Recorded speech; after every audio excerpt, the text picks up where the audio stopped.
Social Services. Thank you all for joining us.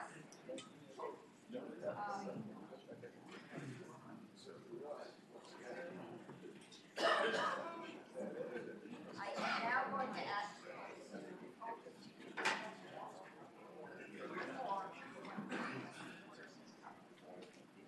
areas.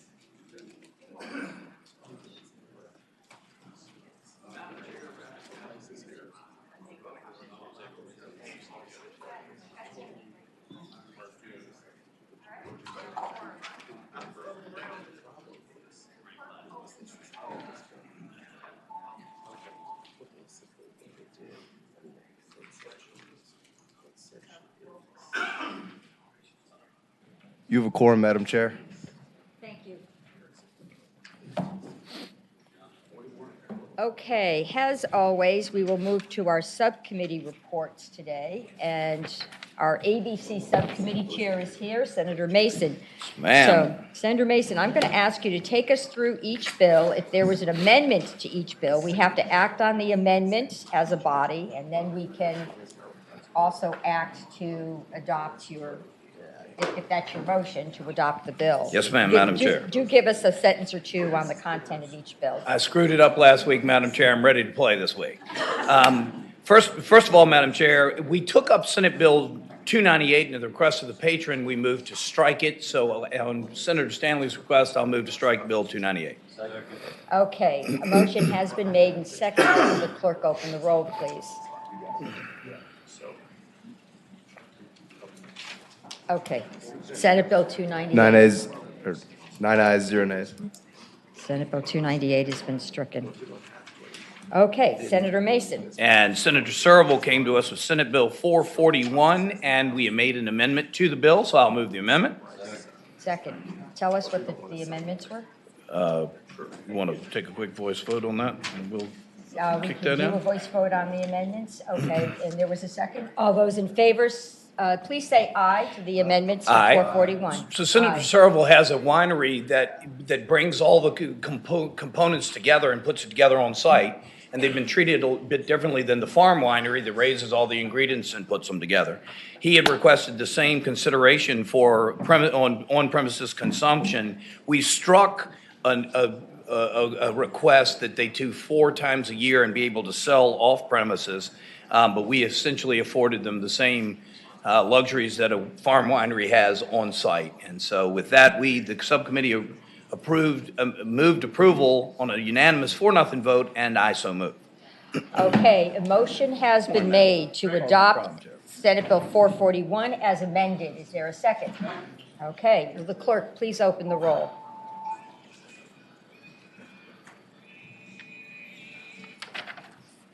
Aye. 13 ayes, 0 nays. Thank you. Bill passes. Senator Mason. Senate Bill 824 was Senator Ruff, and we had a substitute, so I move the substitute. Okay, all those in favor of adopting the substitute to Senate Bill 824, please say aye. Aye. Anybody opposing? Okay, the substitute's unanimously adopted. Senator Ruff is one of our most technologically advanced members, and so he wanted to allow internet ordering and sales from distilleries. But they had narrowed this down to just allow 6 bottles max per month to a home, and then to a wholesale licensee, only 12 max per month. So they narrowed down the number that you can send, but the committee agreed favorably on a 4-0 vote that we should allow this to do just like wine is done today. And so I so move, Madam Chair. Okay, motion has been made to adopt Senate Bill 824 with the substitute. Okay, will the clerk please open the roll?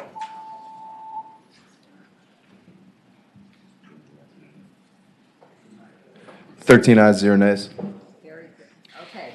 Madam Chairman, and then I had 2 bills, and after further review by the replay official, it looks like Senate Bill 676 needs a home in local government and not in the Rehabilitation and Social Services Subcommittee. So at with your pleasure, Madam Chairman, I would request that this be transferred to local government.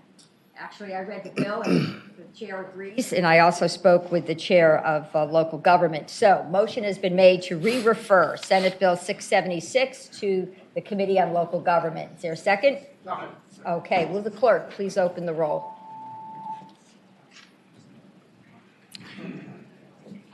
14 ayes, 0 nays. Thank you, Madam Chairman. I also had Senate Bill 1029, which adds distillers to have the abilities to do tastings in grocery stores and have a member of their team there to explain how the process is made and tell them, yes, ma'am. And it's kind of like the distiller, almost the distiller's wine cooler, like the famous claw that everybody's so hepped up about now. Mr. May has an enactment clause, I believe, that we should add on to it to make sure that when our new structure for licensing comes to fruition, that this will fit underneath the license. Is that correct, Mr. May? Is that the amendment we're talking about, the enactment clause? Okay, could you read us the enactment clause, and then we'll vote on the amendment?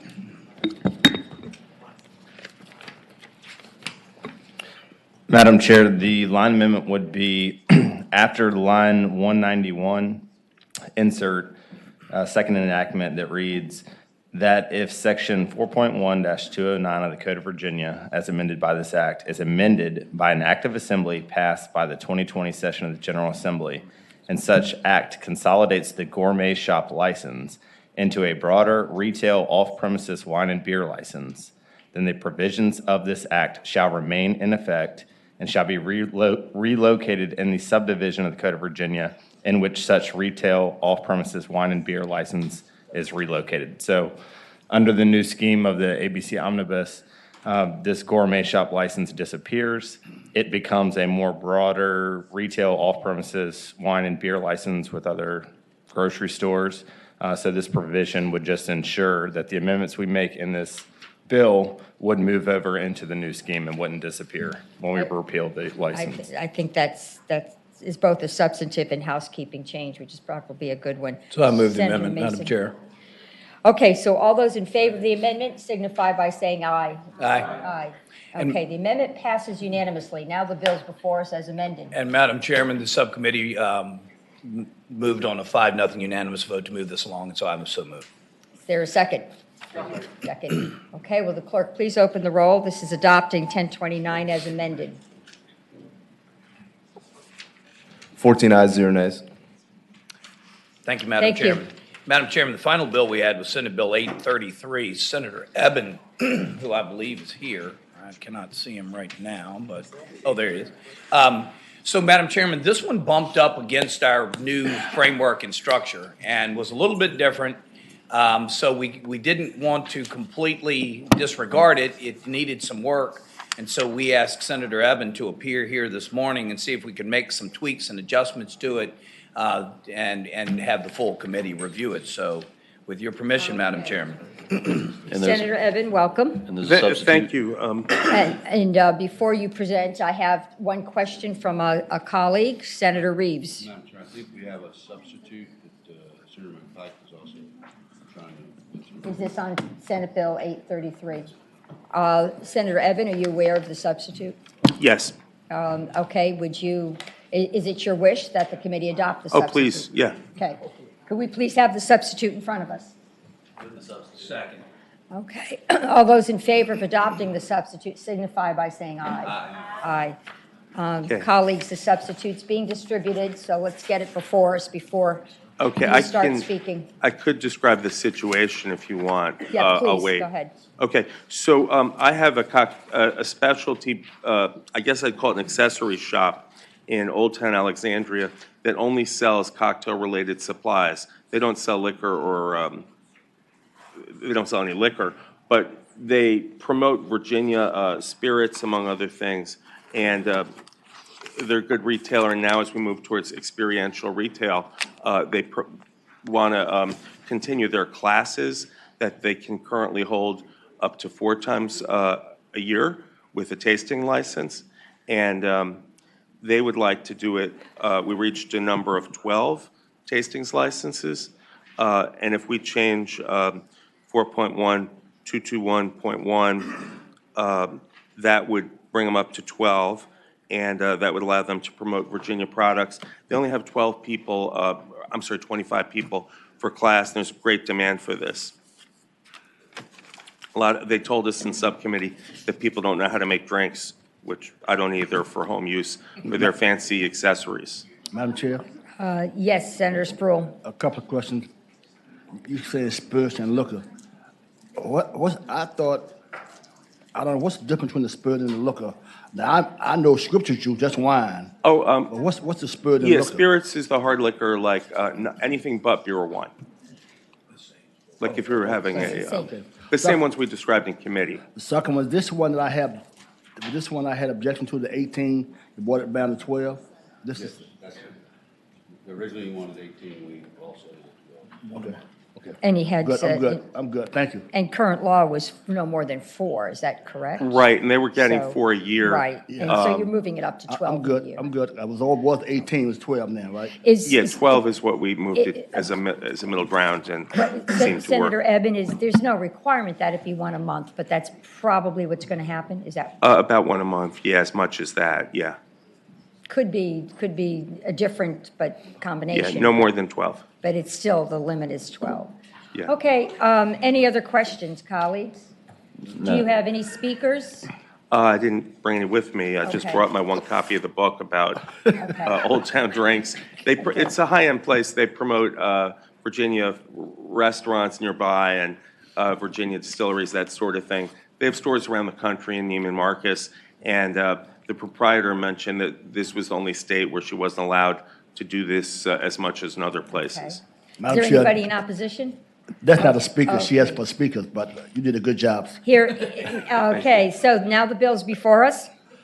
Second, Okay, motion has been made to report the substitute, and there's a second. Will the clerk please open the roll?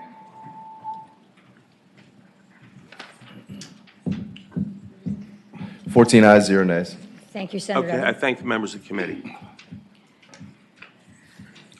Okay, so that completes, with the exception of one bill, the agenda on alcohol. Other bills before the committee. Let me go to senators who may be here. I don't see any of our, okay, Senator Boysko. You may. Thank you, Madam Chair. This is an agency bill. SB 668 requires out-of-state background checks. Okay, it will, having a moment here, sorry. Presenting 668, which will add requirements for child care providers to obtain an out-of-state criminal record and sex offender check if an individual has lived in another state in the past 5 years. We know that background checks play an essential role in ensuring that our children are safe. If these requirements are not added to the code, Virginia will no longer be in compliance with the Child Care and Development Block Grant Act of 2014 requirements, and that will put us at risk of federal penalties of $4.9 million. Do I need to go on? I'm carrying this bill for the Department of Social Services licensing, and I hope it's the pleasure of the committee to report SB 668 to the Senate floor. Thank you. Thank you, Senator Boysko. I read your bill. It's very straightforward, and I think it's a good safety measure, and as you know, we must conform to federal requirements. Is there anybody who wishes to speak in opposition to this bill? Okay, hearing none, the bill is before us. Go ahead. Move report. Second. Okay, motion has been made to report, and there's a second. Will the clerk please open the roll? 14 ayes, 0 nays. Okay, bill passes. I see Senator Obenshain is here. So, Senator Obenshain, welcome. Good morning. Good morning. I have 2 bills. First, Senate Bill 706. This is a crime commission bill.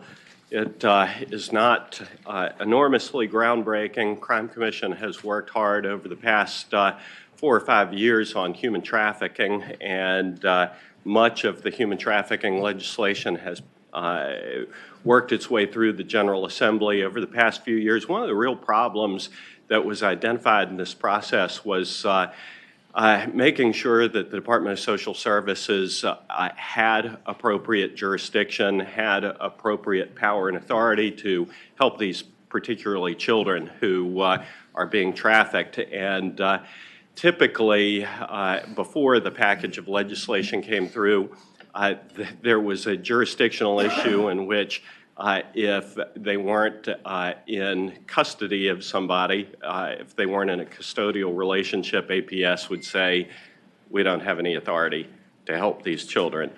We fixed that, but for sex trafficking, human trafficking deals with more than just sex trafficking. And labor trafficking is also a significant issue. This really just changes the language in the statute to make it really clear that Department of Social Services has jurisdiction in human trafficking cases, not just sex trafficking cases. That's all this does. Yes, I have a question as well. Crime Senator Commission's Reeves. back here just in case I screwed anything up. Senator Obenshain, line 41, it says, may interview the alleged child victim or his. I'm under the assumption his still legally is gender neutral to include both sexes. Yes, if you want to change that. I don't just think am it does making any sure. harm to the bill. I don't know what Yes, the it's gender current neutral. protocol is for drafting.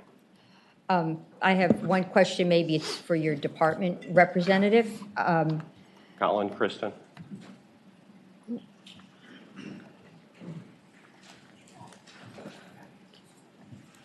Good morning, Madam Chair, members of the committee. Kristen Howard, Director of the Crime Commission. We took this language from 63.2, 1518, but if it's the pleasure of the committee to change that, I don't think it would cause any issues.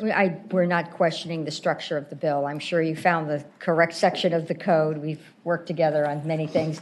I just wanted to make sure when it says the local department may interview the alleged child victim or his siblings, are there regulations issued by the Department of Social Services so the child, in fact, would be interviewed by a child psychologist and have as least traumatic experience as possible? It's my understanding that there are regulations, but I'm sure someone from DSS could speak more specifically to that process. Okay. Mr. Ayers. Good morning, Madam Chair, Senator Reeves. To your questions, is this really just follows your current CPS policy and regulation that we have. When we created the section specifically for human trafficking or sex trafficking last year, had a jurisdiction that wasn't sure this was clearly spelled out. And so this just allows the Child Protective Services worker that's trained, certified to be able to go out and do those interviews and without the presence of the parent. And unfortunately, what happens is you have some parents that actually sell their children into these situations. You have to be able to talk to the child without the parent to ensure that that's part of the abuse neglect process. And so this just gives that clear authority. Absolutely. The content of this bill is very needed, and there's no disagreement. I just wanted to make sure the child was interviewed in an appropriate way, and we had regulations governing that. Yes. Okay, the bill is before the committee. Okay. I have a question, Madam Chair. Senator Morrissey. I'd ask the patron, are there any other areas of the law where we interview a minor without the parent, guardian, attorney that has been appointed for that child? And I don't say that in a manner to be dismissive of this legislation at all, but I just like consistency. Yeah, and I'm going to let social services address that, but, you know, the genesis, at least as I understood it, of this legislation, or at least the predecessor to this, was that APS had jurisdiction in cases where there were complaints about neglect or abuse by a custodial person. And many of these children are not in custody of someone. And APS, Department of Social Services, was in some jurisdictions, was taking a strict view of the statutory authority that was granted and saying, you know, yes, we know these are children, These are children that are in a bad situation, but we don't have jurisdiction over these. And those children, their parents, in many instances, not the instance in which that the gentleman from DSS was addressing, in which a parent is marketing a child for labor or sex, but in many of those situations, parent isn't there. These are, 13, 14, 12-year-olds who, in some instances just don't view themselves as victims, and they need that intervention. But I'll let the DSS representative address whether there are other instances. Mr. Ars. Yes, Madam Chair, Senator Morrissey. So the specific question you're asking about, as the Crime Commission testified, is from 63.2.15.18, which already exists. This is the Child Protective Services Code that allows the Child Protective Services worker to speak to the child without the parent present. And then the next stage of that is, as soon as they speak to that child, if the parent isn't present, then they have to inform the parent that they have spoken with the child. It is a completely civil process, so there's no law enforcement, anything along those lines. There's an entire process that goes along with that. That is only for about a third of our cases. So it's important for this committee to understand, the Senator to understand, is we have a differential response system in Virginia. About 2/3 of what we do with the entire family present. Unfortunately, you have some really bad things that happen with our children and families, and it requires us to speak to the children separately. And so we have that authority that already exists in the CPS section. All this is doing is just saying specifically for these sections. Okay, it sounds like we have a fairly clear presentation and understanding of the bill and the. Second. Thank you. Okay, the bill is before us. Clerk, open the roll, please.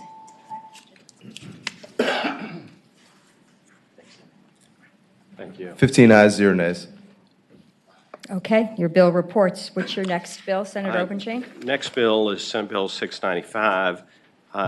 Senator Morrissey and a couple of us spent a little time talking about financial exploitation of elders in another committee earlier this week. This is a thriving industry, sadly, in Virginia. Senator McPike is working on the floor on this issue as Madam Chair. And you know that it's hard to track how much is being stolen from our elders every year, but it's estimated to be as much as $1 billion potentially in Virginia that is being stolen from elders. And it is, I think, our duty to, where we can, to identify that, to help prevent it, and to prosecute those who have perpetrated it. This is simply an interagency cooperation bill. Pennsylvania and a number of other states have worked hard to make sure that agencies are sharing information, that particularly attorney generals who have active investigations about scams that they are investigating, turns that information over to the agencies that deal on a local level with the protection of seniors. And what this does is simply requires that when there's an investigation, when there's a complaint in the Attorney General's office, that they report that to the Department of Social Services. I know that as drafted, it I think it needs to be I think there needs to be a line amendment to make sure that that is accomplished. I think council has a line amendment. Madam Chair, there would be 2 line amendments. The first is on line 15, after rehabilitative services, strike and the Department of Social Services. And the second is on line 18, after rehabilitative services, strike and the Commissioner of Social Services. Okay, those 2 line amendments are before us. All those in favor? Second. Okay, it's been moved and seconded. All those in favor signify by saying aye. Aye. Okay. I have one question. I guess if the Attorney General is involved, telemarketing is also governed by interstate commerce laws, and I would expect that the AG would report information to federal officials if necessary. The Federal Trade Commission, FTC, is the repository federally of those complaints, and my understanding is that the Attorney General is required to report that to the FTC. This is simply to facilitate upward and internal. downward reporting in order to make sure that we are, to the extent possible, passing that information along to the people who have the ability to interdict and help. Second. Okay, motion has been made and seconded. Will the clerk please call the roll? Open the roll. Thank you. Thank you. 15 ayes, 0 nays. Thanks. Senator Obershing? Yep, your bill reports. Senator Hashmi?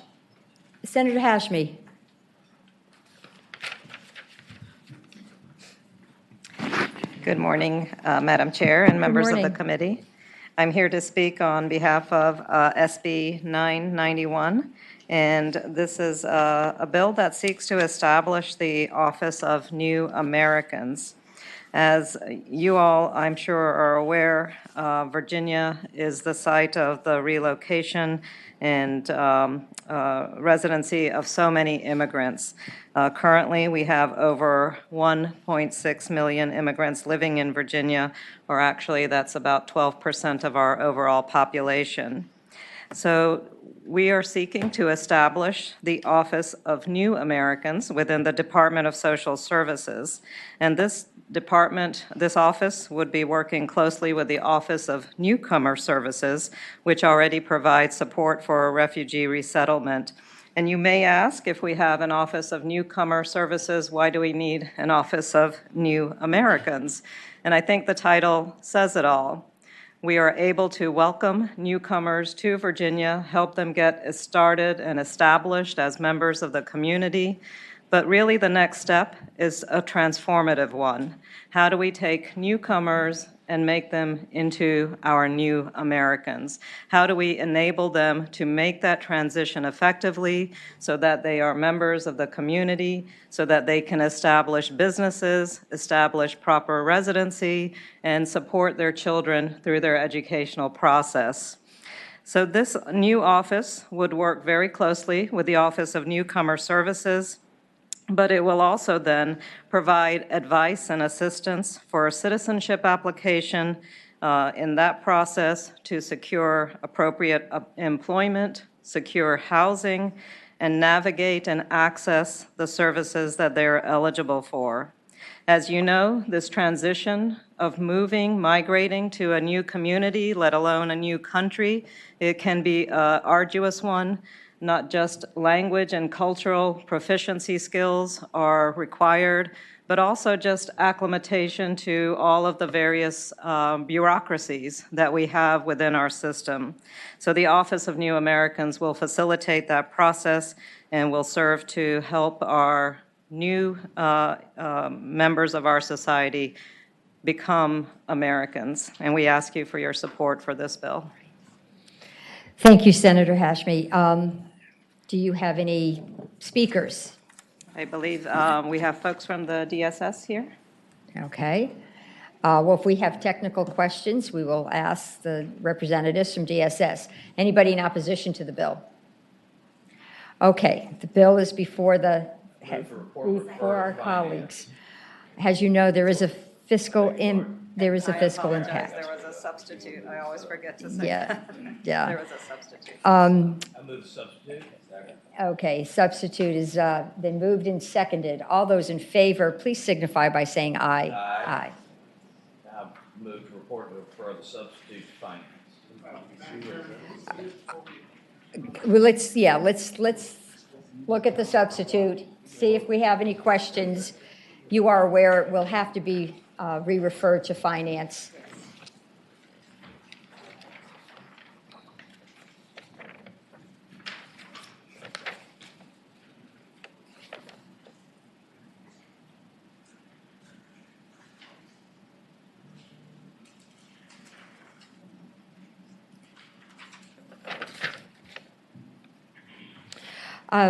Now, I have a question. Senator Hashmi, this new office, the director, who would the director be reporting to? So, I mean, that kind of gets down into the weeds a little bit, but the way we interpret it in this way, it would be put into a division within the Department of Social Services, and currently with the Division of Community Volunteer Services is where Newcomer Services is. And so I'm Fran Inge with the department, sorry. Just jumped in. Right, I'm certainly not trying to give you No. guidance on where it should be located, but I wanted some clarity as to where it would be located, because I think in some respects that'll dictate the emphasis and the main mission of the office. So thank you. Yes, and we kind of saw it as a way of collaborating all of the services together and connecting the various services that both immigrants and refugees often need when they come into the United States. Okay. Madam Chair? Senator Reeves and then Senator Morrissey. Ma'am, do we not do this now at all? Do we do any of this at all? No, sir. And ma'am, one more question. Do we know what an estimated cost is for it? Is there a finance? There is a fiscal impact that I believe is around $350,000 the first year, and I think about $307,000 after that. Okay. Okay. Senator Morrissey, did you have a question? Thank you. For either the speaker or the patron, right now there is an Office of Newcomer Services. Why doesn't that Office of Newcomer Services already assist immigrant integration? That is a specific funding source that's 100% federal, and it only allows us to use those funds for refugees. It's very specific. We cannot use federal funds from that program into serving anyone but the specific population that has the definition of refugee. Okay, so further question. Senator Morrissey. So I understand there's the umbrella Department of Social Services, and underneath it, you wish to establish the office, underneath that is already the Office of Newcomers. Yes. Now, there's another branch that would be the Office of New Americans. Just because I detest bureaucracy, I like the idea, and I don't We do mean too. any damage. I'm just trying to understand why we have a new office. And I might be the only one on the panel that doesn't understand Well, that. and I think that once this passes, that we would probably have to discuss the actual structure, because we kind of really saw them working side by side. There are a lot of the services that are, for example, the language services, the legal services, a lot of language of services that are like together, but we currently do not have the authority to work with immigrant population because of the funding source that is used to serve refugees. Final question. Senator With Morrissey. the Office of with the existing Office of Newcomers Services, you cannot assist the immigrant population? Correct. I will just say the names are very confusing. They to the are, and the public. definitions, the legal definitions are. You're If somebody exactly was right. looking at the organizational chart and you were just an outsider, Yes. you would be confused. Yes, you So would. Maybe. And we recognize that. Maybe we, yeah, we have It's to an do some- opportunity. We have to do some work here. Right. Senator Boysko.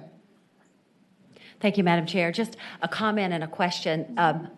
I spend probably 40% of my time during the year working with immigrant populations in my community who have a variety of needs, questions, guidance, requests. I think what I'm reading here, it looks like this might be a great place to house some of those questions, but I'm wondering, do you anticipate this would be something for constituent services and a place where a legislator could go when faced with a constituent who has major challenge in navigating the system and could be an asset to help us? Right. We get calls on this weekly on folks, communities, individuals, organizations, local governments that need a help. And so we saw this as a clearinghouse of information. So one kind of one-stop shop to be able to find, where do I connect people with services? Okay, the bill is before us as amended. There is a fiscal impact. So Yes, Senator DeStef. Really understand this. And Madam Chair, Senator Houghton, my question is really simple. This is for everybody outside of refugees. So if you're here as an undocumented immigrant or an illegal immigrant or whatever term you use, this is for everybody except refugees that are government relocated refugees. Is that correct? I just want to make sure I understand the bill here.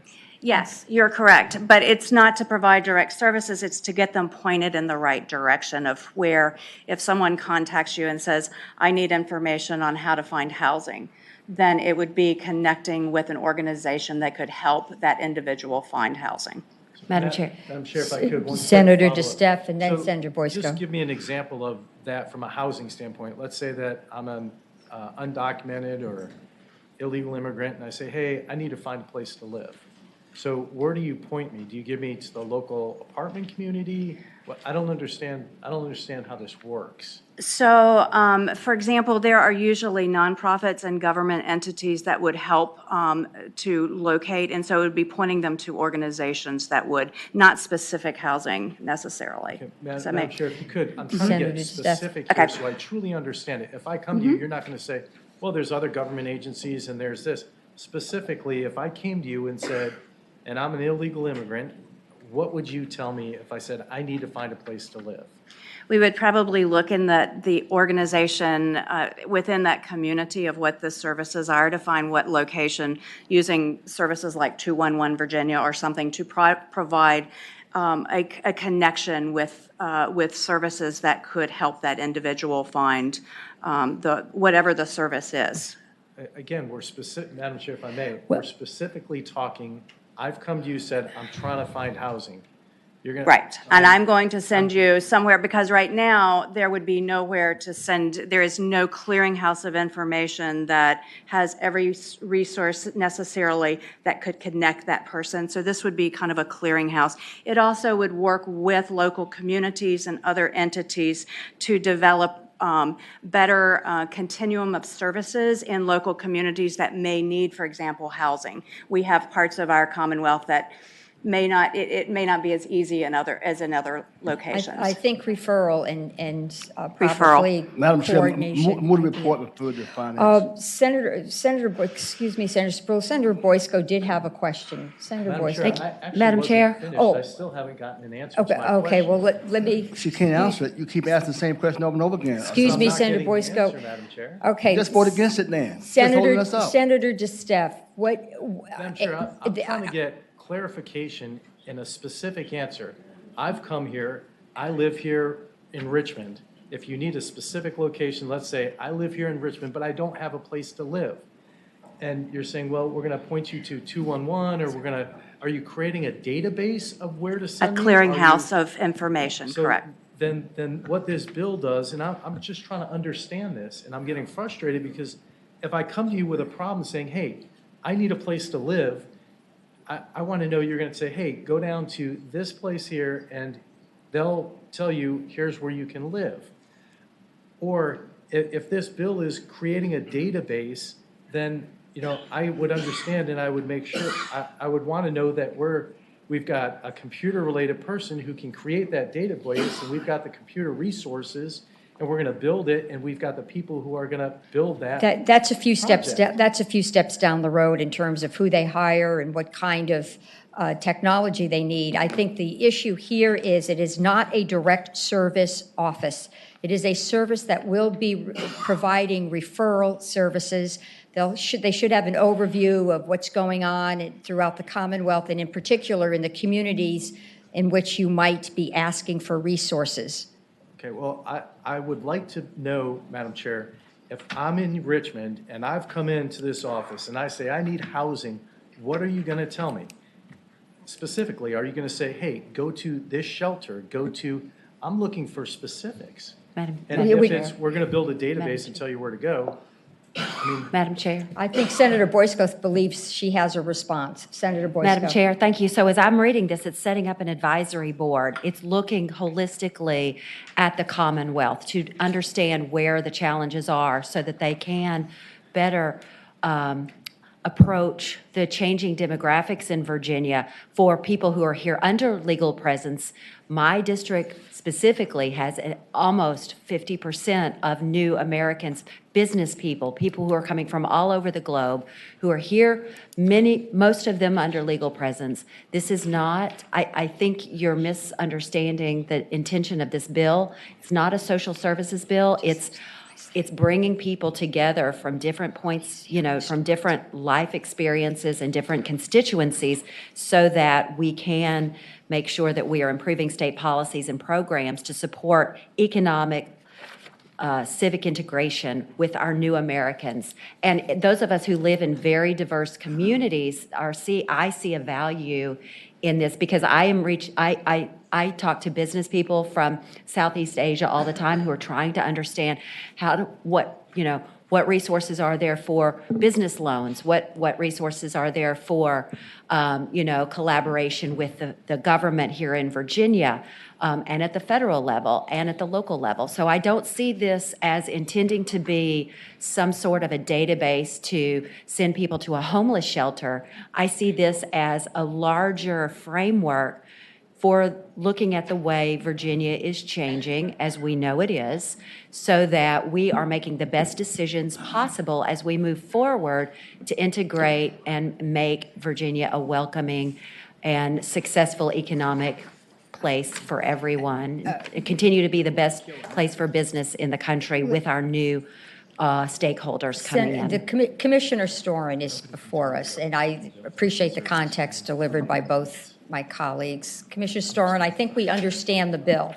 I think there's interest in trying to shape the bill right now, which is probably not the best approach, but go ahead. Yes, Madam Chair, members of the committee, just a couple comments. The bill really does two things.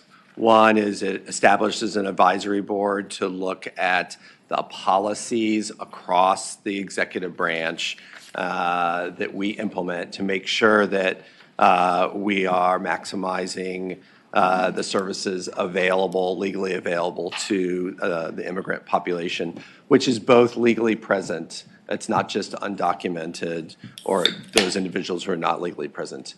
Senator DeSteph, to your specific point, there are thousands of resources all over the Commonwealth that provide a variety of services that individuals in need may have. Because there's so many resources and because immigrants have very specific needs, including their limited English proficiency, oftentimes having a resource and referral function within the department will help us mediate the needs of that population and do that in a culturally competent way. So in Richmond, if someone were to come to us, we would have the capacity to speak to them in their own language. We would have some proficiency in their cultural competency, and we would be able to connect them with the appropriate resources in the Richmond area, which could be a housing authority, a homeless shelter, an adult foster care, et cetera, et cetera. So it is providing a modest amount of resources to help us knit together the available resources to provide this important service to both legally present immigrants throughout the Commonwealth. I hope that helps. Thank you for your explanation. I think we understand the bill. I think at this point, it does have to be re-referred to finance. I do have a question. For you, Yes, Senator McDougal. If you could come back, tell me what happens regardless of whether somebody's legally present, not legally present, from Maryland or Oregon, and they come and ask you now, are you not providing any of these services currently? The resource and referral function is in the Commonwealth is typically provided through 211.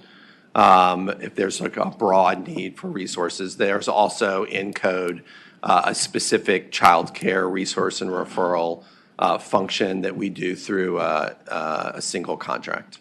Madam Chairman? Senator McDougal. So my question is, why wouldn't we have just one place that we're doing this for everybody that comes and not segregating out certain groups? So my concern is you're creating a new bureaucracy that is going to be duplicative of something that you're potentially already doing with existing personnel. Why wouldn't we just have the existing personnel taking the information that you just said they're already collecting for people that are coming to make sure it's disseminated? Yeah, we would be taking advantage of the existing information we have. We wouldn't be duplicating efforts. We'd be adding resources and focus to leverage the things that we currently do. And I think the culturally sensitive element may be part of this. Senator McDougal? But you're creating a new department that's going to be I'm gonna- separate from. Madam Chair. Commissioner Storin. Just to get really practical, I'm going to hire 2 people to focus on this issue and help us leverage our existing resources in a culturally competent way to do this work. I'm not creating, an entire new bureaucracy that's going to be in the same division as the Office of Newcomer Services. It's going to have the same supervisor. I'm going to leverage the 2-on-1 contract, right? We're adding a couple staff people and some modest resources and establishing an advisory board to provide a needed service. Okay, conceptually, colleagues, we have a substitute bill before us. We need a motion? Move to report the substitute and re-refer to finance. Okay, motion has been made to approve and re-refer to finance. Clerk, please open the roll.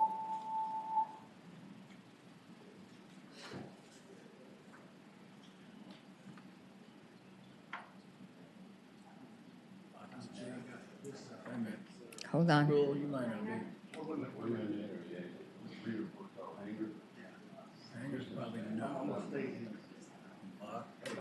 You got lock right? Lock would be a yes. And lock should be. Okay, I will ask the clerk to strike this roll call and we're going to start again. Okay, this is Senate Bill 991, the substitute. Please be careful and vote your proxies as well. Thank you. 9 ayes, 5 nays, and 1 abstention. Thank you so much. Thank you. Thank you. Okay. Let's see. Is Senator Locke with us? Okay, Senator Mason. Madam Chair, if we could take up Senate Bill 686 first. Currently, if you're in an assisted living facility and your medical condition changes, the resident staff needs to affirm those changes in a plan. We're trying to tighten that up a little bit, and you see that individual plans will be reviewed and updated at least once every 12 months. But sooner, if modifications of plan are needed due to significant changes in the resident's condition. So now we're having kind of nominal changes there to update paperwork and plans. This just gives it a timeline and says when significant changes take place, that we're requiring them to note that and change their plan. I have the privilege of chief co-patroning this bill with Senator Kiggins, who is an expert in the field. So Madam Chair, I'd like to yield to her to see if she has any comments on the topic. Senator Kiggins. Madam Chair, this bill just eliminates some of the bureaucracy and just the need for frequent updating of charts. It doesn't need to be done that often. I think once a year is absolutely sufficient or in changing conditions. So I absolutely support this bill. And this is a Section 1 bill, so you've worked with the department, and it sounds like it's something that's necessary. Is there anybody in opposition? The lady behind you, you're in support? In support. Okay, well, we might be able to just move this bill along. Second. Okay, motion Thank you. has been made to Thank you. report in second. Please open the roll.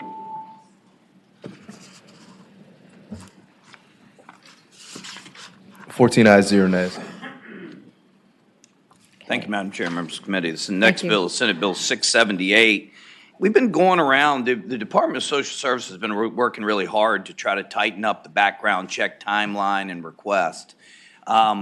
They seem to have an average of about 7 days, but during the height of some of the hiring seasons, we still continue to see slowdowns, but they have really worked to eliminate backlog. We do still have some problems at particular times. So we tried to draw this in line 38 to say that you can both request it and have it be sent electronically or by first-class mail. One thing that we do want to make sure is that we start the clock ticking if it's sent first-class mail or if it's sent hard copy, when it hits the mailroom. I mean, so that period of time starts collecting when it gets in the building. There may have been some problems getting it up to the team that does the transaction. But they've been working hard with us to try to fix this problem. We think adding the electronic capability will help that matter. And there was some question as to whether they could do it full bore by July, but I think we've kind of worked out that they can do it, and we've gone back and forth with them. And I think, unless I'm misstating what Tara, Ms. Ragland has been saying, we're all right on this? Okay. So that's the bill. We're just trying to streamline this because we want background checks. We want all this done. We want this done quickly, and just try to make it happen as quickly as possible. Mr. Chairman?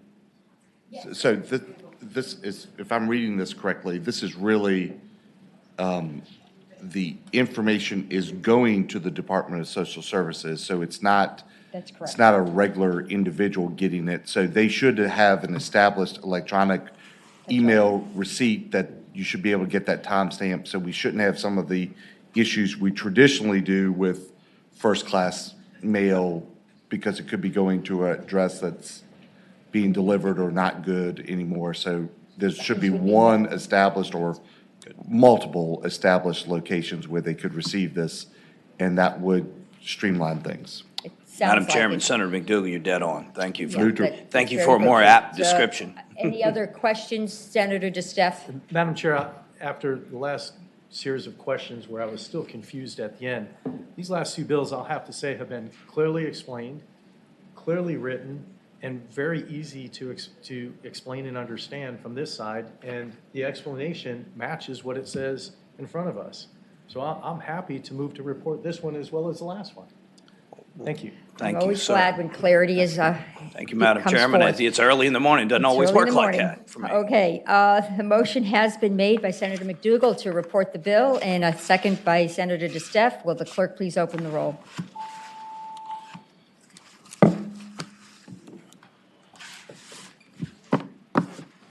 15 ayes, 0 nays. Thank you, Madam Chairman, members. Thank you, Senator Mason.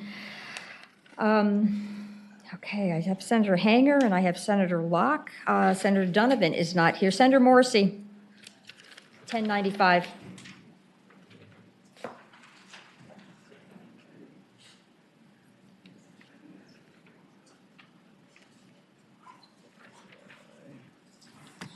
Good morning, Madam Chair. I think there's a substitute, and if there is, I'd like to report that substitute. Is this a one line, Mr. May, or is this a complete? No, it's yes. Right. Madam Chair, it will just be a line amendment, if we want to go ahead and get that reported. Yeah, could you please read it to us? The amendment will be on line 4, in the title, after "at strike strip clubs," insert "adult venues." I guess clarity is maybe not is maybe not at the forefront on this bill. Madam Chairman, is there So- any venue that serves alcohol which is only legal to be served to somebody over 21 that's not an adult venue? No, that's why clarity has gone out the window, I think, on that change. But Senator Morrissey. All right. It's pretty simple. Right now, adult venues can sell wine, they can sell beer. They can't sell mixed drinks. I don't like disparate treatment in any area of society. I like people being treated equally. I like systems being treated equally. I like consistency. It is absolutely illogical to say in an adult venue or a strip joint or whatever you want to call it, sure, you can sell beer, you can sell wine, but you can't sell a mixed drink. If there's anything logical about that disparate treatment, tell me and I will sit down right away. I know it's not popular to introduce a measure like this because of all the titillating nature of a strip club or an adult venue club, but it's not fair. And for that reason, and that singular reason, I introduced this bill.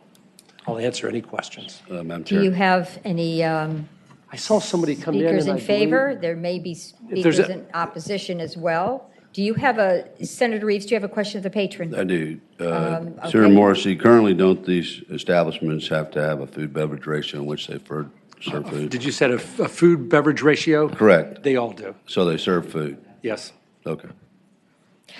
That leads me to a question. Certainly. Okay, Senator Morrissey, if they had a mixed beverage drink license, their food beverage ratio, I think, would have to increase. This would be a new kind of license, is my understanding. I think so. At Because- the beginning of this session, we had a omnibus bill dealing with it, and I have talked with restaurateurs for years, and I still can't keep the ratios of food to beverage clear in my own head, but if the amount of spirits increased, the ratio, though, remains the same. I don't see that changing anything. They would be treated, I guess, here's the best way of putting it. Let's treat them like everybody else. I think there's a little complication here because right. restaurants do have a ratio, but they can't allow adult entertainment. David May. Madam Chair, just to clarify, so currently these establishments are only permitted to sell wine and beer. Establishments that only get to sell wine and beer are not subject to a ratio, but instead have a flat minimum monthly food sale requirement, which I believe for wine and beer is $2,000. Is it 2 or 4? $4,000. So once they hit that $4,000 mark, they're good to go. If they did engage in the sale of spirits, they would have to transfer over and obtain a mixed beverage restaurant license, in which case they would be subject to the food to beverage ratio, in which at least 45% of their sales would have to be comprised of food and non-alcoholic beverages. In answer to your question, what he said. Yes, he gave us a complete explanation. Are there speakers? I saw some folks Madam stand Chair? up. Senator Sproul. Then, so based on that, then we should say that all drinks should be treated equally. Yes. Based on that, then. Is that right? Yes. Okay. Madam Chair, Well, let's hear from the speakers. Yes. Madam Chair, John Garrett Kemper on behalf of the Distilled Spirits Council of the U.S. Not a day I will forget anytime soon. We support, obviously, mixed beverage licenses. Thank you for the picture, Mr. Senator McPike. I'm sure my mom will like that.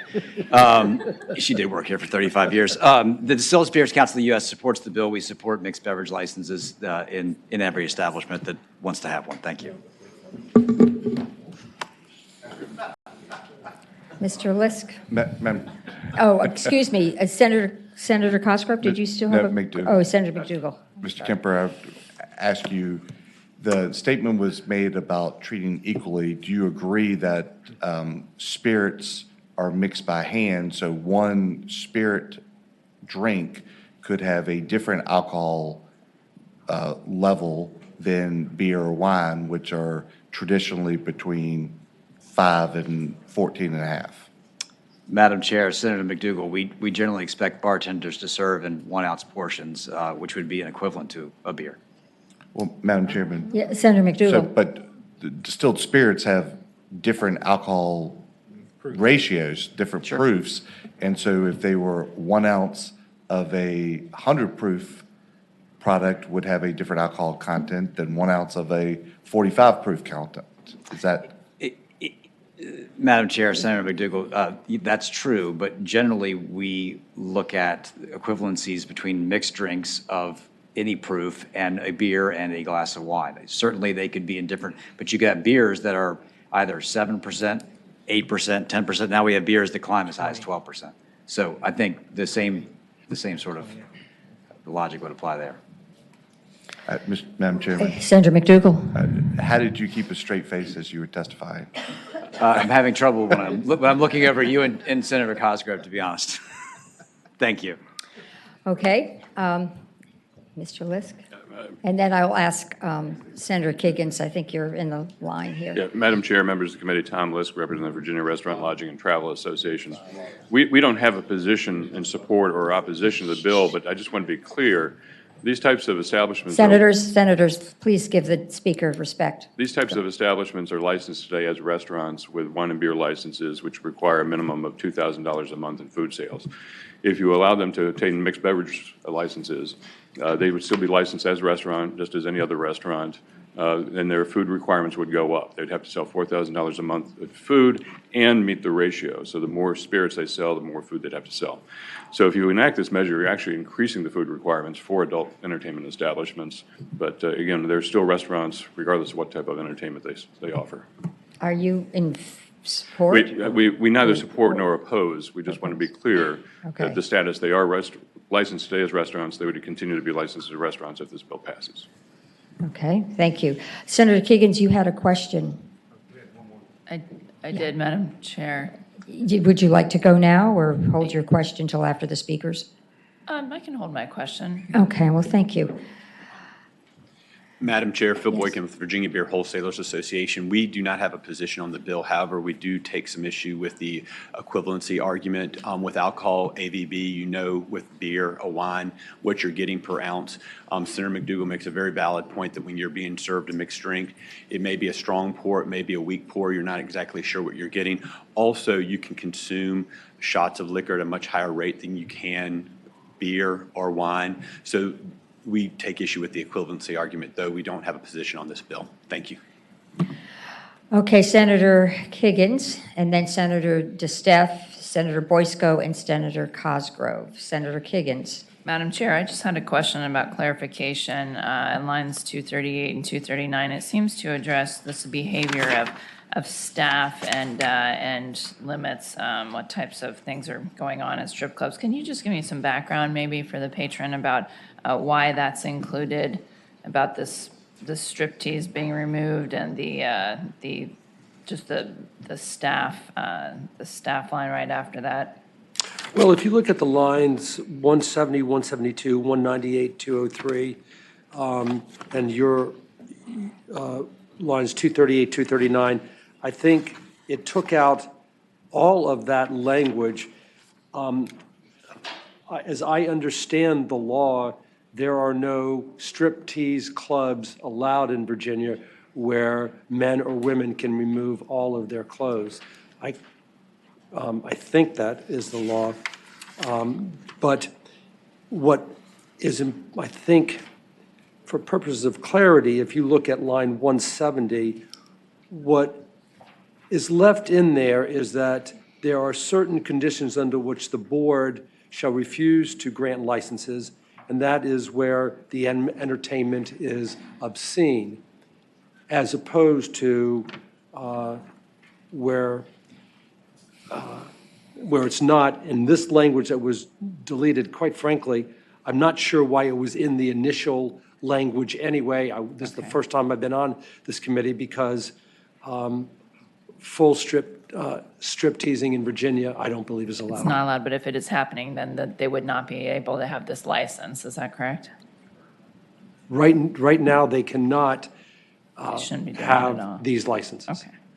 And, Okay. you know, again, if there's some history in it, I've spoken with a few folks about it, and I've had a chance to speak with the chair very briefly about it. My understanding is that somewhere in the history of this legislation, there was the feeling that we're not going to allow two sins to take place at these adult venues, i.e., dancing in a nearly nude condition and also drinking. But we will allow beer and wine drinking while we observe the dancing, but we won't allow an adult to buy an adult beverage, a spirit, which is as illogical as I can imagine. Okay, Senator DeStef and Senator Boysko. Madam Chair, speaking to the bill and for the bill, I believe, and I've said this since day one here, I believe in a level playing field. And I think this presents a level playing field. I represent Virginia Beach, and I can tell you there's more clothes worn at these adult establishments than on our beaches. And I'm not complaining one way or another. We have 1.6 million visitors from all over the world. And however they want to tan themselves, they should be allowed to tan themselves. Okay, thank you. And I also want to say, Madam we- Chair, that in Virginia Beach, you can walk up to an establishment, you can grab a beer, you can grab a glass of wine, or you can grab a mixed beverage while you're tanning yourself on the beach.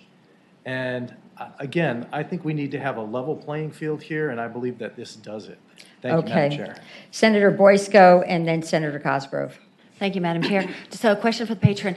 As I understand from the testimony here, these clubs would already have the opportunity to apply for a mixed beverage license if they increased the restaurant. Is that not accurate? I thought I heard testimony saying that. No. They would can't. have to expand their food offerings. No. Right now, they, irrespective of how much food they sold, they can't sell mixed beverages at their clubs. I would think that what the speaker said is that, excuse me, what the previous speaker said is that the ratio may change, so they will have to sell more food. But right now, if a adult venue said we will sell double or triple the amount of food, they still couldn't obtain a license to sell spirits. And that highlights and pinpoints the disparate treatment that's afforded these adult venues. And Madam Chair, one Senator follow-up question. I don't see adult venue just defined in the bill. Is that I'd have to an ask issue? staff. Mr. May? Madam Chair, Senator Boysko, so the term adult venue is, it's not really particularly important to the bill. It only appears once, and it's in the title, and it actually doesn't appear in Title 4.1 at all. But it's simply being used in the title to otherwise describe establishments that engage in the conduct that's listed on lines 169 to 173 and 198 to 200 and 238 and 239, because the issue basically boils down to if you sell enough food, you can have a mixed beverage license. But if you allow any of these acts to occur in your establishment, then you are automatically prohibited from obtaining that license. Right. So there is an inconsistency, as Senator Morrissey points out, but life is sometimes not always pure. Senator Cosgrove. Madam Chairman, that was so well said. I don't know, this is Friday morning, I'm really Or as Joe Kennedy entertaining mode. Sr. said, life isn't always fair. Well, Madam Chairman, we have an ABC subcommittee, and I had a bill here, dealing with ratios or the elimination of the ratios. This bill really should have, I believe, gone through an ABC committee, but I know this was a unanimous request bill. But I think we're really doing a disservice to the Commonwealth by trying to take out all of the explanations that are in this bill. I just think this needs needs more work, and it's a brass pole looking for a stick. I think that's a valid point. I would be inclined to carry this over for a year and send it to the ABC committee. We don't have time for the ABC committee to really review this and to bring it back to the committee for this session and get it adopted. So my preference would be to carry it over. Madam Chair, and I'd make a motion that we carry the bill over for a year. Okay. Madam Chair, make a substitute motion to report. Second. Okay. Yes, okay. Good point. There was an amendment read to us earlier, an amendment to this bill, line amendment. So it's been moved that we adopt that amendment. Is there a second? Okay, all those in favor signify by saying aye. Aye. Okay, so the amended bill is before us, and there was a motion to carry it over for a year and a second, and then there was a substitute motion. I think I have to deal with the substitute motion first. Okay, so the substitute motion is to report the bill. Madam And there's Chair, a second? does it need to go to finance? There's a second. Okay, substitute motions, report the Because it bill has and re-refer to finance. There's a second. Impact statement. Would the clerk please open the roll? Madam Chair, question? Senator Sproul. Why is it going to finance? Was there, staff, they had requested it. Finance requested it. So when finance requests a bill, we refer it. You're not asking them for no money. So can it be killing finance? You're not asking for no money from finance, so. Madam Chairman. Unless they're gonna kill it. Madam Chairman, parliamentary inquiry, the statement says no budget amendment is necessary, so it's going to pay for itself, I think. So I'm not clear why, has finance requested it? Finance requested, it's on a letter to the. Oh, okay. So it's going to go to finance. So the motion before us is to report and re-refer to finance. And this is the amended bill. Those in favor of reporting, this is a substitute motion. Could you press from me, please? Oh, thank you.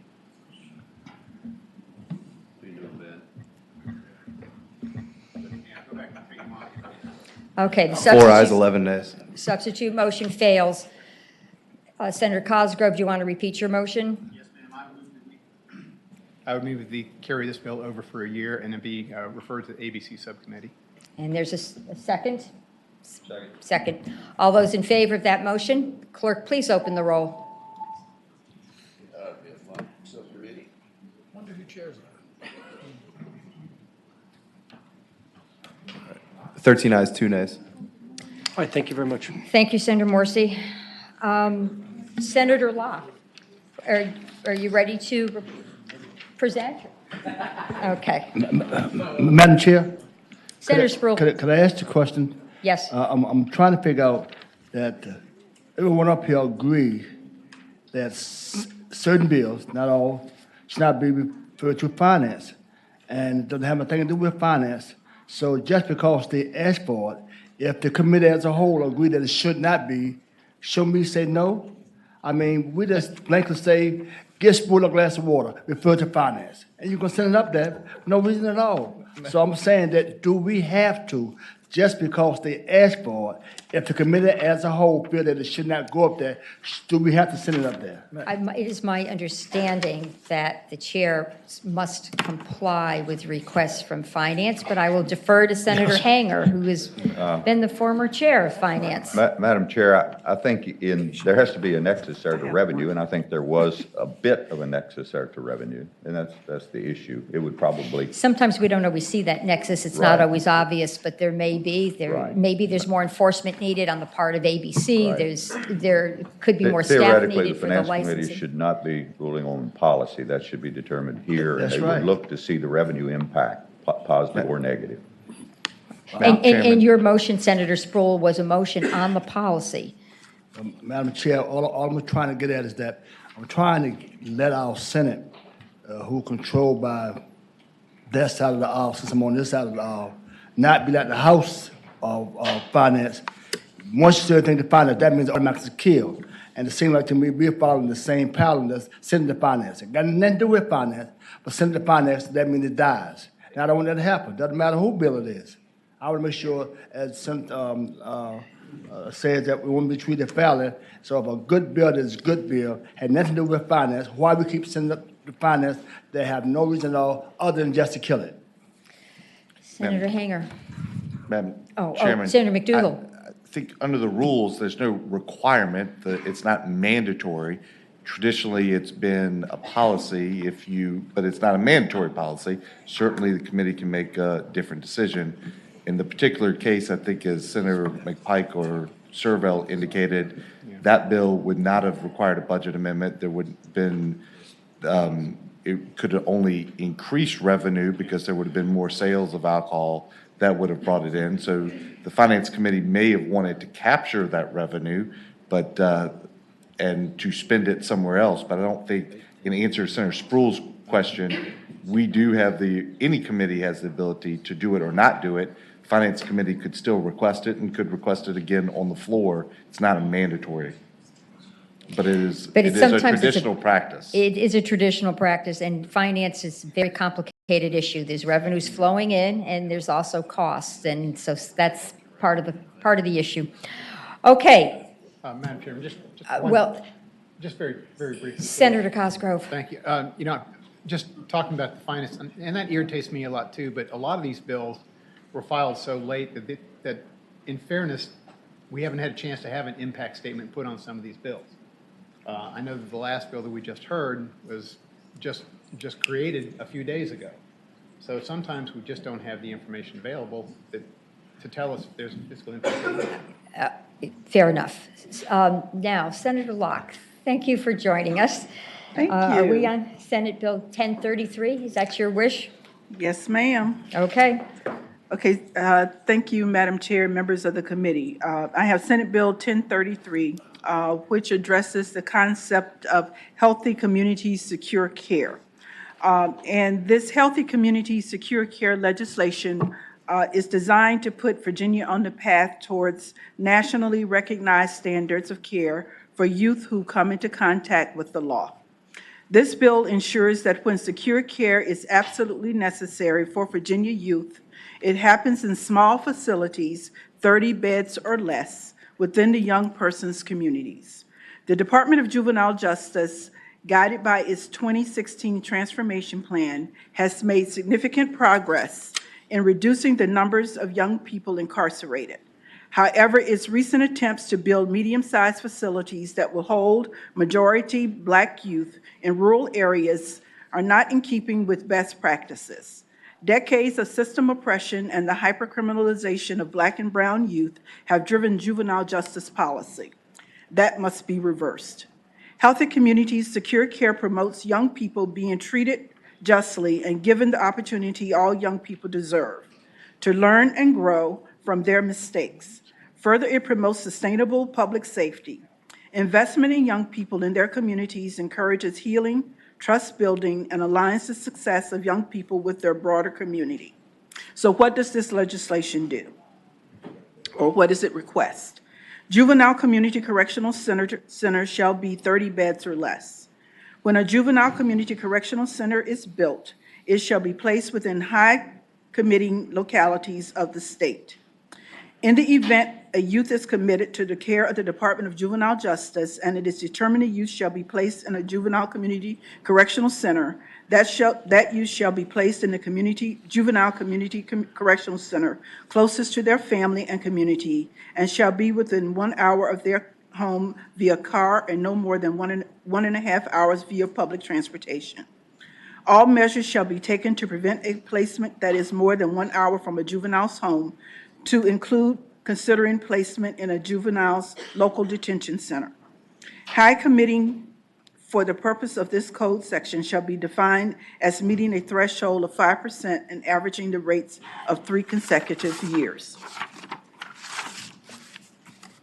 So that's basically what the bill is requesting, and I have individuals here who would like to speak to this legislation. Very good. You may call your speakers.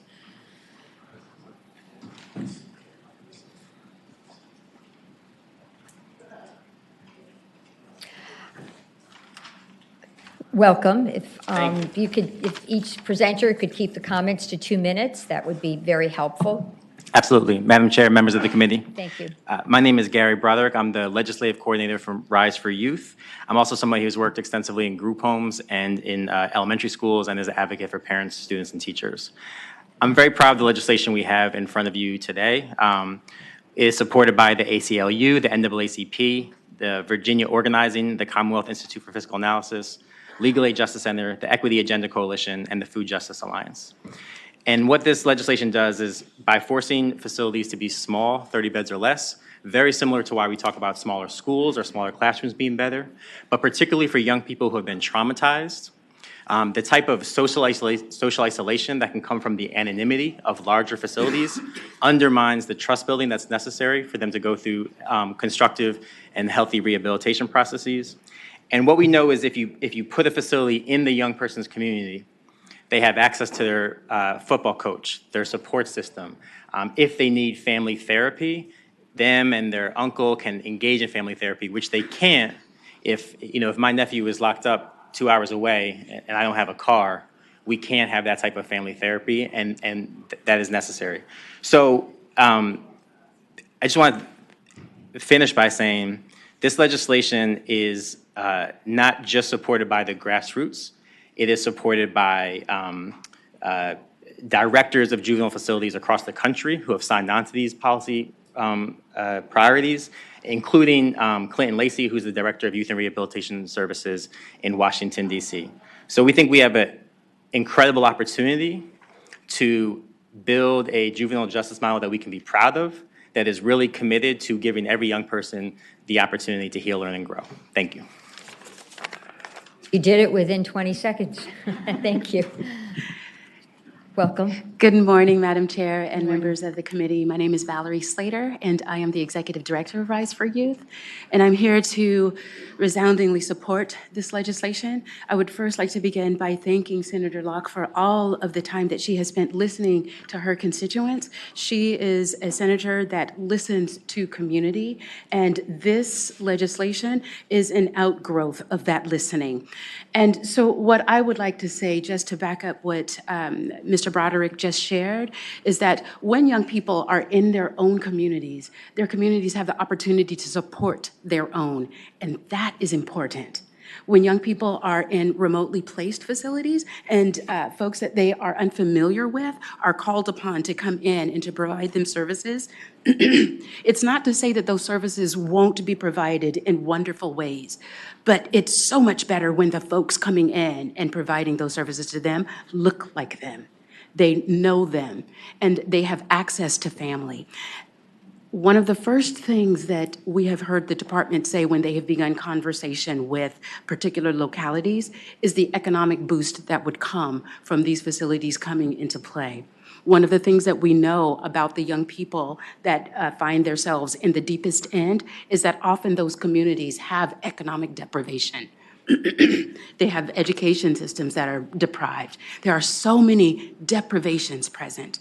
And if economic increase is a possibility, wouldn't we want every rehabilitative dollar spent in the communities that need the most and where the bulk of these young folks are coming from? And so we resoundingly support this legislation. You've already heard all of the folks that are in support, and that list, it is continuing to grow and increase. And communities themselves, those most impacted. Another issue that the department has faced is finding locality that would be willing to keep and house this particular facility. Well, those most impacted communities have already come to the table and said, we're willing to listen and we're willing to do what's necessary to support our own. Thank you. Y'all. Well said. Thank you very much. Next. Good morning. Good morning. My name is Raylan Williams with the Virginia Sexual and Domestic Violence Action Alliance. The Action Alliance supports this bill and any policy efforts that seek to ensure that young people in Virginia have the conditions needed in order to fully thrive and succeed. As a movement of sexual and domestic violence advocates, we recognize the all too common practice of school push-out is linked to unrecognized manifestations of trauma in the classroom. Schools and systems often fail young people by responding in overly punitive ways to youth who exhibit normal reactions to trauma and toxic stress. We essentially criminalize their trauma reactions and drive young people out of schools and into the criminal legal system. And what we know is that hurt people hurt people. Senator Locke's bill is an important one because it is an effort to combat this cycle, improving public safety, and undoing these destructive practices in the process. By ensuring that juvenile correctional facilities are smaller and focused on rehabilitation, we are providing youth with the tools necessary in order to learn and grow from their mistakes and rejoin their families and communities sooner. Furthermore, housing youth in their home community allows them to maintain important social relationships, remain engaged with their schoolwork, and interact with staff that they understand to be a part of their own community, all of which reduce recidivism and improve social, emotional, and health-related outcomes. We can see that, like us, Rise for Youth and Senator Locke are working towards safety and liberation and connection for all. They have a vision for better, more constructive ways to respond to youth who are showing us that they are struggling, ways that are more in line with our values than imprisonment. We urge you to support this bill. Thank you. Thank you very much. Hi, good morning, Madam Chairman, members of the committee. My name's Laura Gore, and I'm the Research Director at the Commonwealth Institute for Fiscal Analysis. Troubled young people should be provided a path to become productive adults, and unfortunately, Virginia's current system of youth incarceration is not working to provide that path. The department's analysis has found that almost 3/4 of folks who go into our youth prisons recommit within 3 years. And this broken status quo is particularly harming Black youth and families. In the last year, 69% of all young people sent to the custody of DJJ were Black. That's not just because Black families who have faced historical barriers and ongoing barriers are more likely to live in high-poverty neighborhoods. There's actually a stronger correlation in Virginia between the share of young people who are Black and a city or county's commitment rate than between the poverty rate and the commitment rate.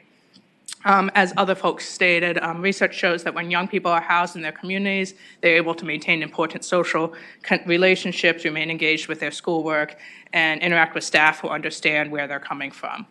For these reasons and those previously stated, we support this legislation. Thank you. I think this legislation's in good shape. Yes. Good morning, Madam Chairman. My name is Randy Dillard. I represent the Virginia State Conference of the NAACP. For over 100 years, the NAACP has advocated for equal, for equal treatment and opportunity for people of color. And we support this legislation, and we appreciate the senator's opportunities to bring this here. Thank you so much. Senator Locke, do you know of anybody who might be in opposition? DJJ has some concerns, but we are in the process of talking about those concerns. And it does have a fiscal impact, but they're in the process of building another facility anyway and siting that facility. So there are resources available in siting that facility at any rate.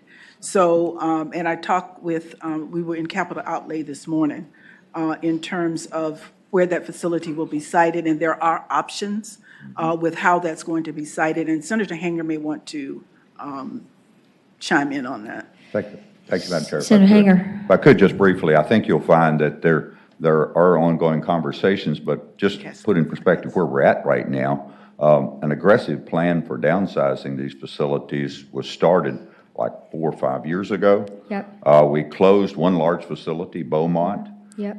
We've downsized Bon Air, which was 284 bed capacity, to 200 beds, and we planned extensive planning of 60 bed facilities. And the designs that I've seen, that's why I think Senator Locke will be able to work this through the process and with her concept, but the 60 bed facility is more economically feasible in terms of economy of scale, in terms of the types of training you can do with these young people. That gives you economy there, and that's the big factor, I believe. If you have two 30-bed facilities, it's going to cost you more than twice as much to actually operate them. Well, roughly twice as much, I would say, to operate them than it would one 60-bed facility, an additional maybe $16 million or so. So I think those issues need to be sorted out with the Department of Juvenile Justice, because I think they are actually on track with where Senator Locke wants to go, but just not quite as small. And the distance travel might be prohibitive as well if you look at 1 hour from some parts of the Commonwealth. So I think those issues need to be sorted out. But I saw a design for the 60-bed, and it's really in pods of 12, where it's really conducive to communities. So I think, if the bill goes forward and Senator Locke has continuing conversations, maybe they can sort that out with the administration. So it may be possible for Senator Locke to make some amendments to the bill in finance, and the task before us is to give a conceptual approval or. We are in conversation. Okay. Madam Chairman. That makes me feel comfortable. I would be inclined to move the bill. Madam Chairman. Yes, Senator McDougall. I would like to know if there's somebody from DJJ here, but we've talked specifically about the 6613 and not about the 6618. And I do have some questions.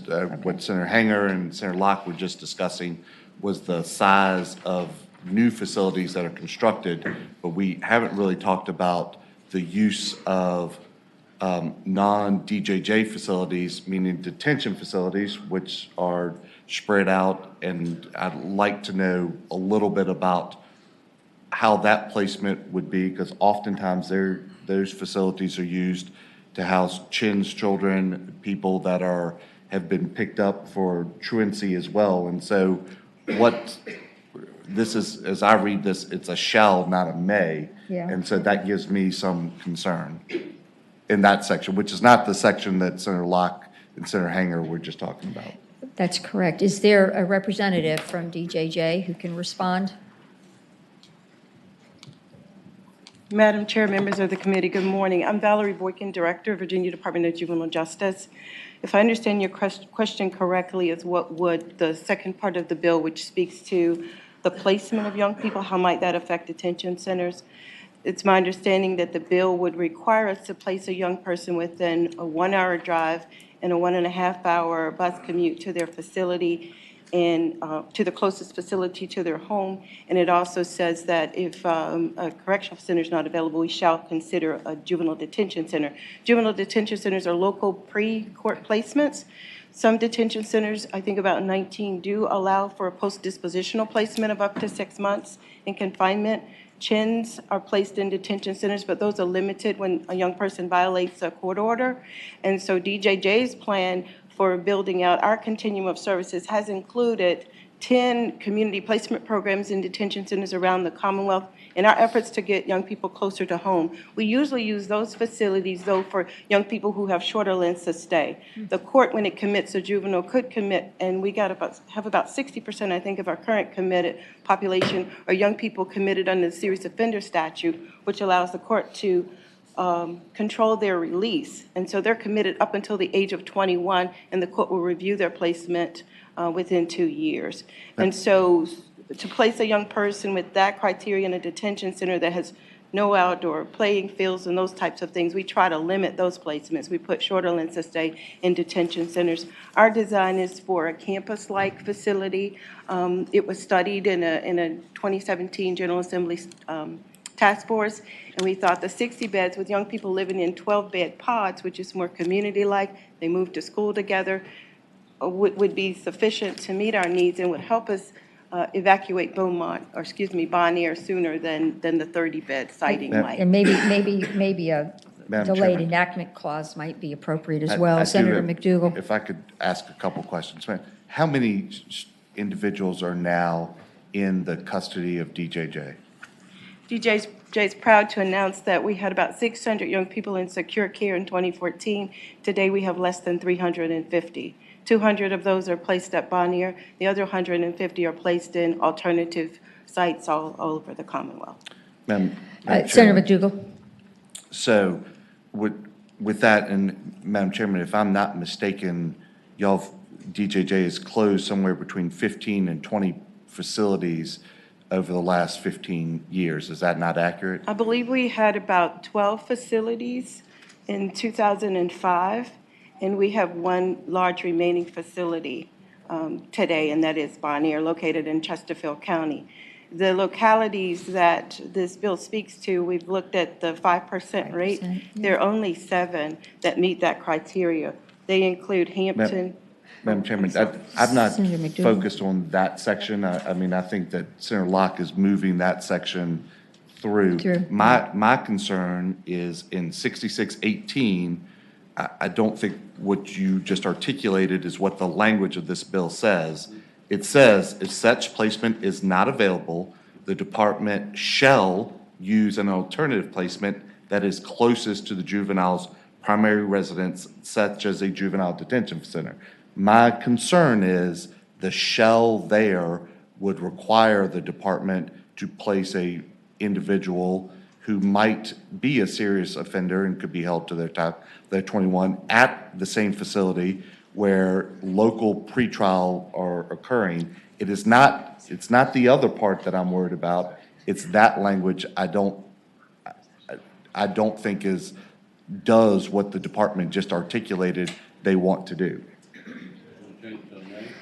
Well, Madam Chairman, so I'd be okay if the Senator bill McDougal. said may in those sections, but with the shalls, I think that is bad state policy for us to say we're going to put a serious offender in a place where we're holding a child in need of services or a child that has just been picked up and pending detention, and we've given no discretion. Let me speak to the patron.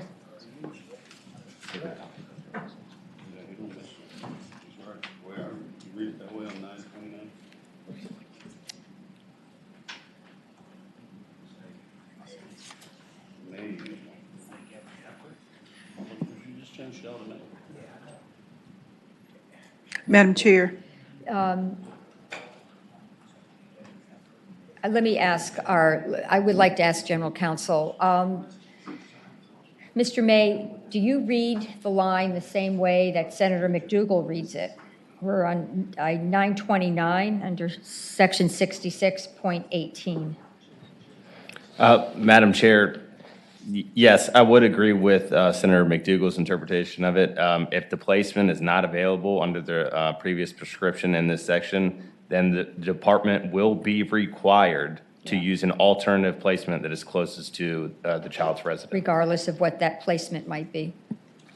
Correct. It leaves it kind of open-ended. It does mention the local juvenile detention center, but it wouldn't be restricted to that. They just have to find a closer placement, and they will be required to do so.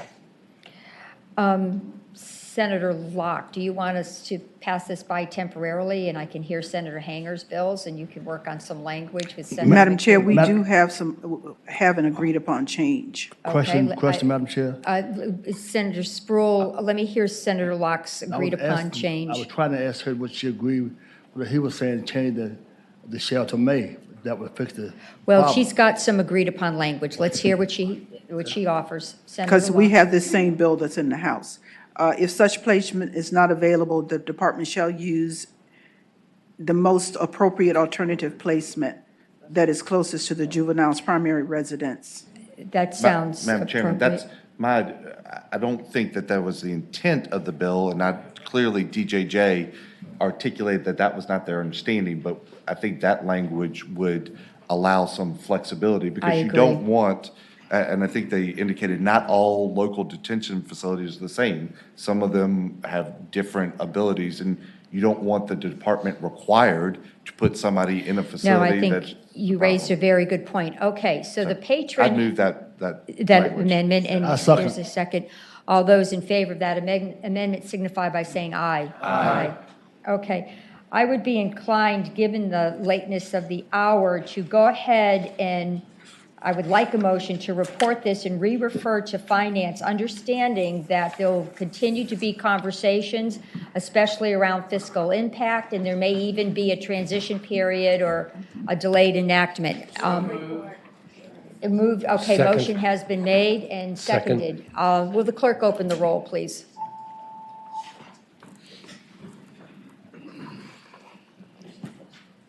Fifteen ayes, 0 nays.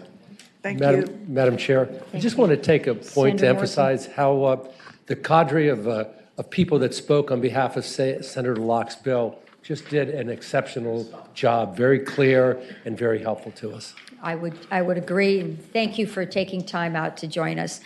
Senator Hanger, would you like to present your bills?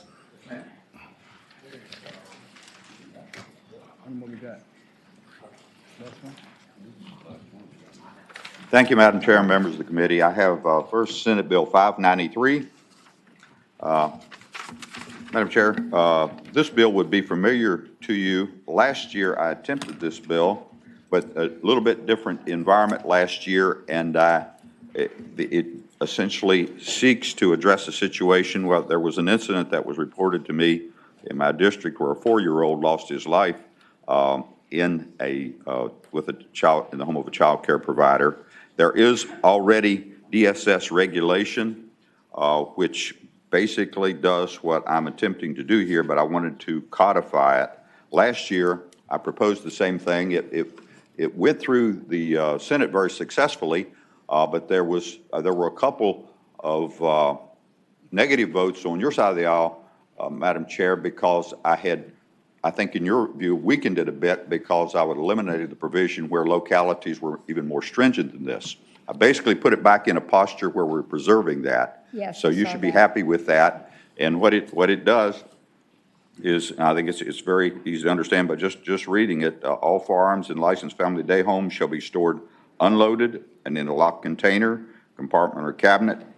During the Family Day Home's hours of operation, ammunition shall be stored separate from all firearms in locked container, compartment, or cabinet. The key combination locked container, compartment, and cabinet shall be inaccessible to all children in the home. And these are in Family Day homes. I think it's common sense, and I would hope the committee would look favorably on it. I would, thank you for your presentation. Is there anybody in opposition to this bill?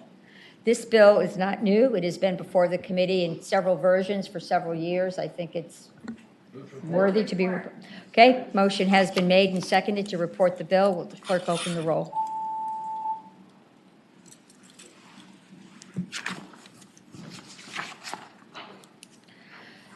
Okay. 14 ayes, 0 nays. Thank you. Senator Thank you, Henner. Madam Chair. Senate Bill 927 deals with religious exempt child day centers and staff-to-children ratios. We put new ratios in place a couple years ago, and there's just some confusion with the wording on line 40 where it says in each grouping.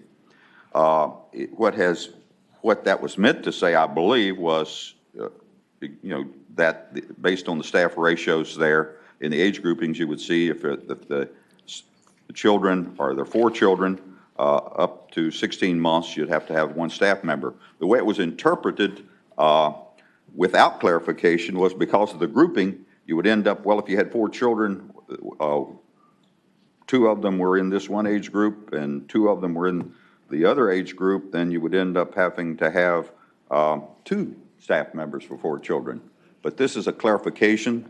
It's supported by the religious exempt groups, and I believe Department of Social Service would agree that the clarification would be helpful. Yes, I would agree. Are there speakers in favor of this bill? Eddie Aliff, Virginia Assembly Independent Baptist, dealing with some of the religious exempt daycares. We appreciate this clarification. There hasn't been very many daycare centers that have been affected, but I know of one in particular that has called me and said that they have been told that if they didn't hire 2, 3, or 4 more people to handle these small groups of mixed groups, that they were going to have to suspend their ability to function. And so he said it's just a financial burden. I think it was just a mix-up by some trying to make sure they're following the letter of the rule, but I think the confusion could be cleared up by passing this, and we would deeply appreciate your support on this bill. Thank you. I appreciate you standing in support as well. Yes. Hi, I'm Grace Reef with Child Care Aware of Virginia. I'll be super quick. That was a long list of bills today. We are in support of this bill. It's common sense. It makes sense. Yeah. Thank you. I would agree. Is anybody in opposition? Okay. Wonderful. Okay, a motion has been made to report, and it was been seconded. Will the clerk open the roll?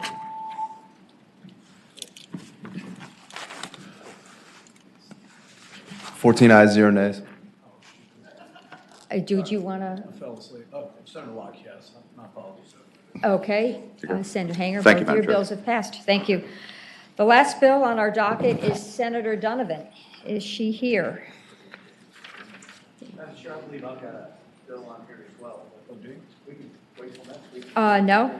We're going to do it. Okay, Senator DeSteph, and my apologies, I didn't have your bill circled.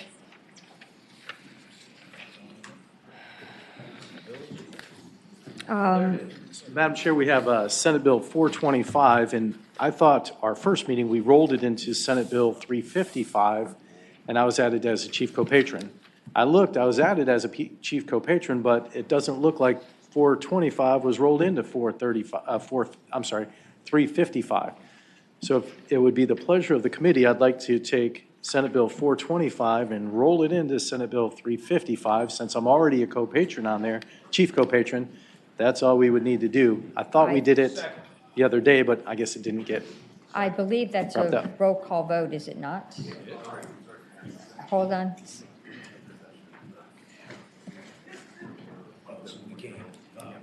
Can we, so I guess what he would have to do is strike that and make sure he signs on to the other bill as a chief co. Already signed on as a chief co. Then It's already in there. Staff is saying since we don't, the other bill's not in our Then we'll just strike the bill this would because be I'm the- already chief co okay. on the other one.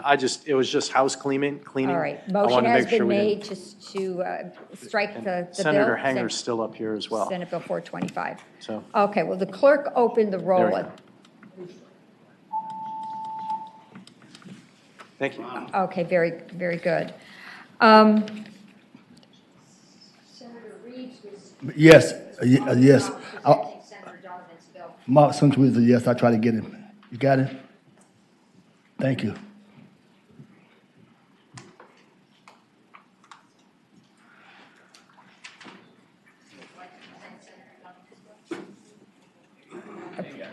Well, let me ask, is this appropriate? Does Senator Donovan have to sign a form or make any special request for another lawmaker?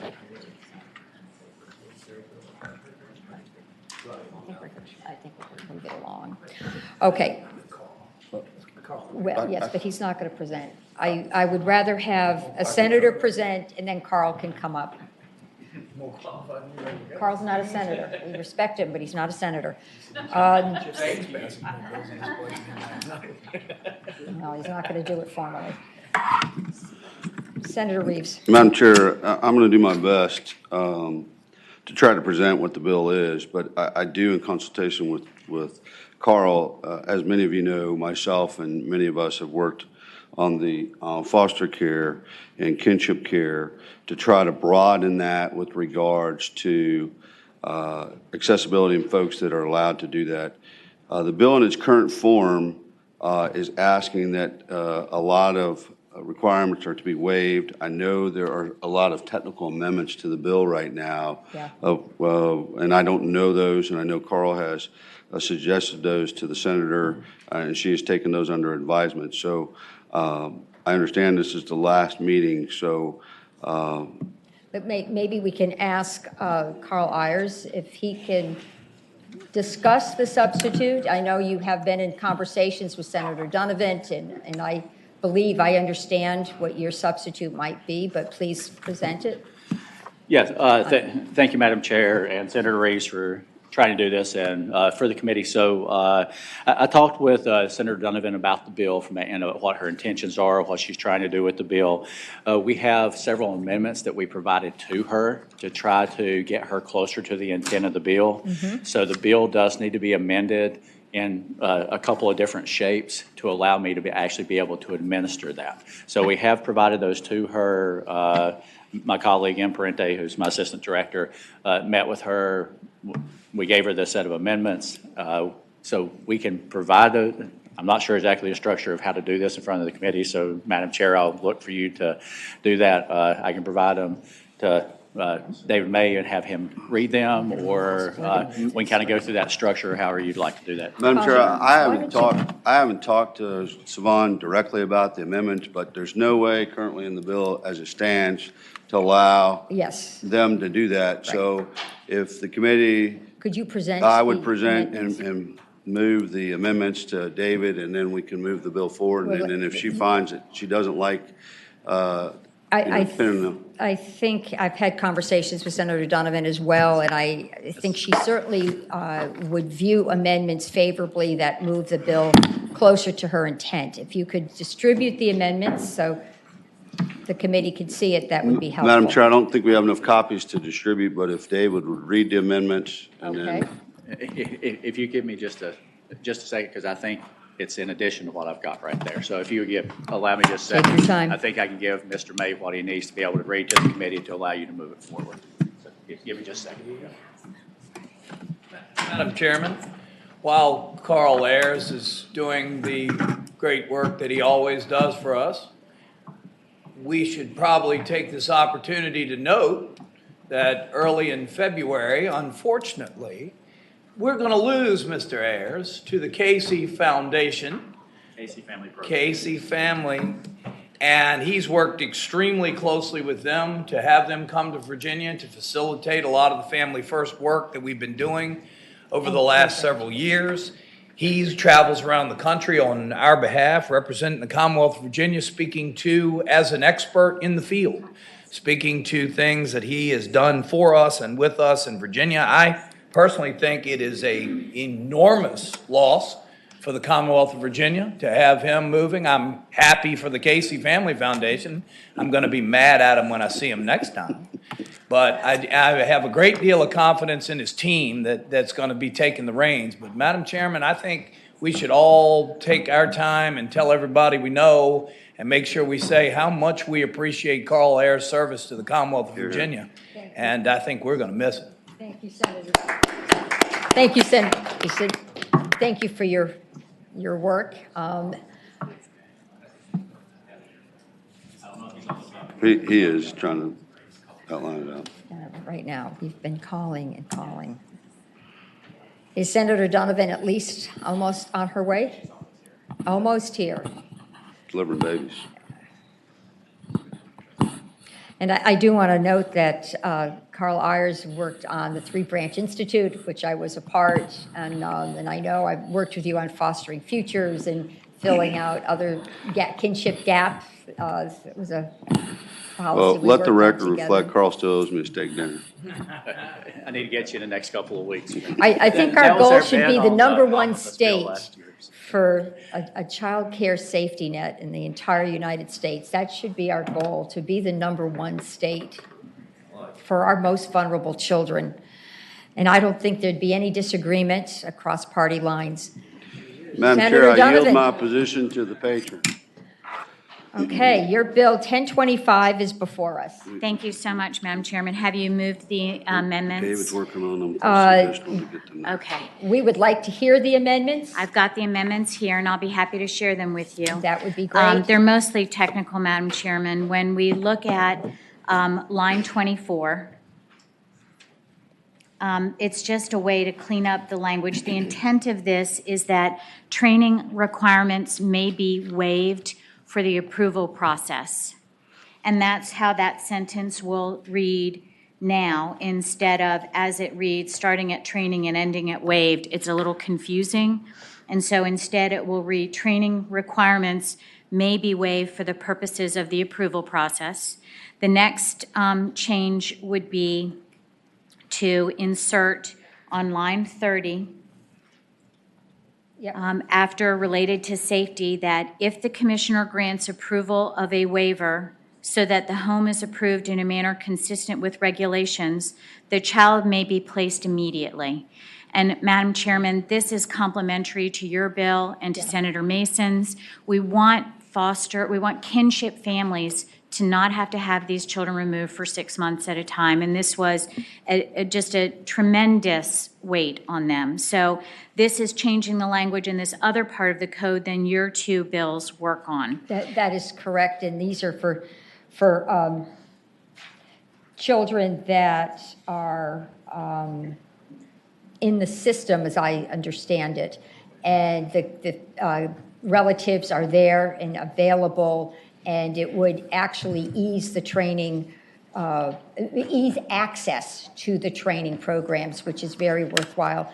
There are a couple more may I- amendments, but I'm happy to just let I think I them. better adopt the amendments. There's a couple more. Oh, This one okay. is really just moving. If you look at the language on line 40 that talks about during the process of determining, that is moved from line 40 up to create a new D, and then the paragraphs are renamed D and E. And so it's really just wordsmithing, but it's the same language as is down there. And the structure's a little different. Yes, ma'am. Okay, colleagues, I'd like a motion. Move the amendments. Okay, motion has been made and seconded. All those in favor of adopting the amendment signify by saying aye. Aye. Anybody in opposition? The bill as amended is before us. Yes, Madam Mr. Chairman, I made an error. There's an enactment clause Okay. that reads, "The Board of Social Services shall promulgate regulations to implement the provisions of this act." This is number 5 under 5. enactments. "The board's initial adoption of regulations necessary to implement the provisions of this act shall be exempt from the Administrative Process Act, except that the board shall provide an opportunity for public comment on the regulations." And that is requested by foster care and social services, just to help their process. Okay. Is there a second? All right, all those in favor of this last amendment signify by saying aye. I do appreciate the hard work you've done in getting this into shape. I appreciate the work DSS has done. It, just as a note, in the future, when we have that many amendments, it is easier to have them in front of us in writing. So I would just like to make that as a note. Move to going report. forward. A motion has been made to report, and it's been seconded. Will the clerk open the roll, please?